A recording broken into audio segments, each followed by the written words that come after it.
Hi, I'm your host Vasco Duarte. Welcome to the Scrum Master Toolbox podcast, where we share tips and tricks from Scrum Masters around the world. Every day, we bring you inspiring answers to important questions that all Scrum Masters face day after day. Hello, everybody. Welcome to our Team Tuesday this week with Josh Lambert. Hey, Josh, welcome back. Thanks, Vasco. So Team Tuesday, of course, is what we're going to talk about in a minute. But before that, do share with us, what's the book that most inspired you in your role as a Scrum Master, Josh? Yeah, I have to go with the classic. A lot of folks mentioned, but the coaching Agile Teams, it's just there's just so much great content in there. You can always go back to it if you see some sort of scenario at work or you're trying to think through something. It's just always there for it. It's funny because I had a team member once come to me and say, I feel like I'm just in this I'm just in this hamster wheel. It's just deliver every 2 weeks, rinse and repeat. And I'm just not focusing on my, individually how I can get better. And then I read the book after that. And what do you know? That is exactly mentioned. I'm like, it's just so weird that that same exact kind of story came up. And I know that person did not read this book. So I don't know. I just thought it was like, it's kind of one of those, like, it makes you think a little bit more and how to observe things and less of like, not. So, and I just think that's just one kind of aha moment when I read that book. But again, there's really just anything you can think of anything. And that's just such a great book to read. Yeah, absolutely. And when it comes to supporting Agile teams, of course, coaching is one of the stances we can take as Scrum Masters and Agile coaches. I mean, the clue is in the name, obviously. And it's very important that we have the tools, right? And we talk about many of those tools here on the podcast. But as you said, Josh, the book also has some real life stories, which bring those lessons to life, right? And allow us to learn how to apply those in our own work. Mm-hmm.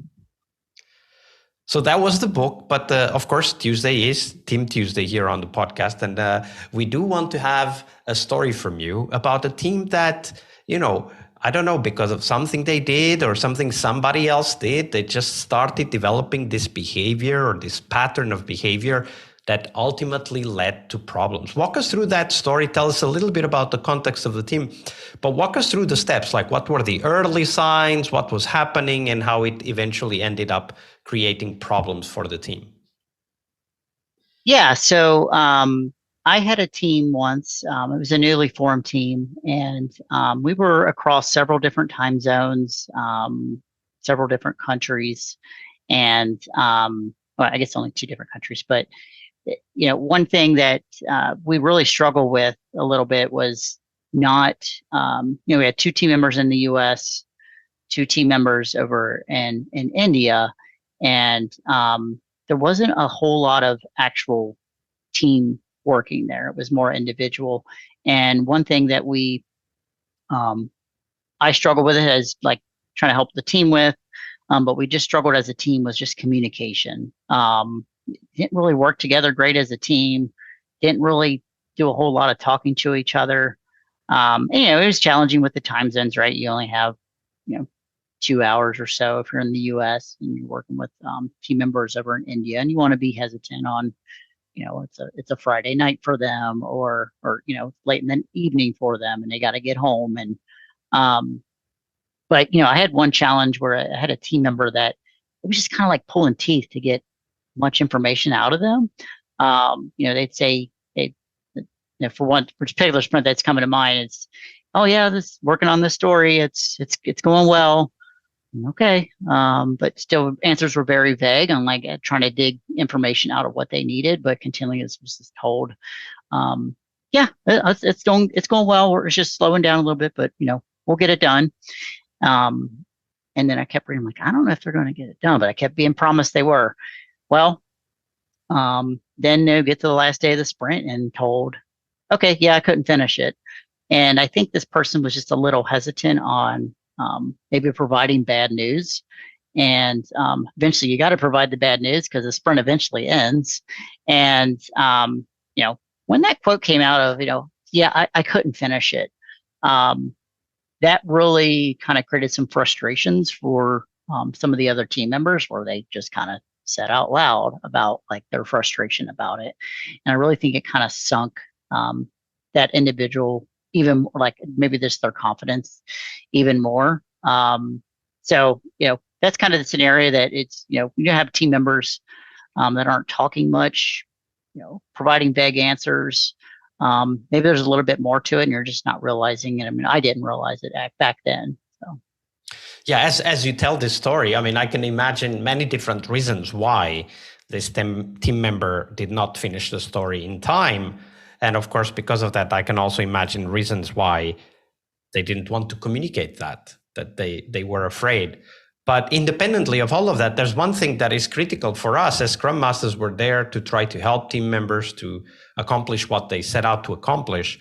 And if we don't know, as you put it, if we don't get the bad news, we can't do anything about it, right? If we're constantly told everything is going fine, yes, yeah, it's slowing down, but we will get it done. Like, then of course we have nothing to hang on to, nothing to, hey, team, let's get together, let's help out team who's a bit late with the story because of some whatever access or lack of knowledge or whatever that is, right?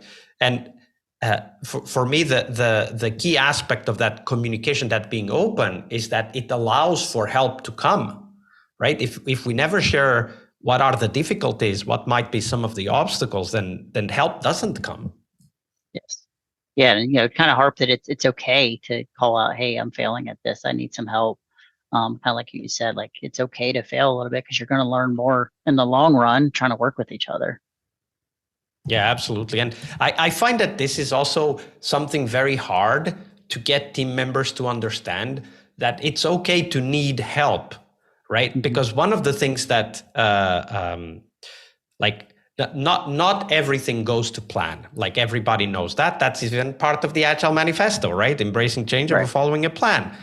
But when we don't talk about not going to plan, not things not happening as we expect them, when we don't talk about it, then we have very little opportunity to recover from that, whether it is through, adapting the plan or changing the plan, or whether it is to put some more attention, some more effort into it. And for me, that is one of the key skills for us as Scrum Masters. So Josh, do share with us, in the teams you work with these days and with the people you're coaching, how do you bring that up? Like, how do you help them realize and then also foster this environment where team members are not afraid to ask for help? Yeah, I think a lot of it ties into you have a team shared document called the working agreement. So if you see something like this comes up, and hey, let's go back, let's address this in our working agreements, that we can always point to something and not assume like, hey, I'm just making something up. I think another piece that I've recently kind of been studying over the past year, now that I'm in my coaching role, I didn't really study this much as really at all as a Scrum Master, is psychological safety is really key for a lot of individuals.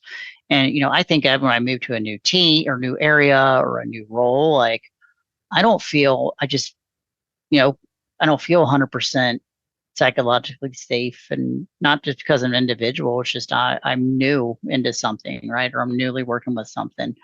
I think that is a key aspect that I always recommend, find a psychological safety assessment online, try to do it with your team to start gathering results and seeing areas as a Scrum Master that you can try to help focus on and improve those areas. And potentially, okay, we did the psychological safety at the beginning of this quarter or 6 months ago, let's do it again and say, are we getting better? Are we not? Where can I continually help making us even better?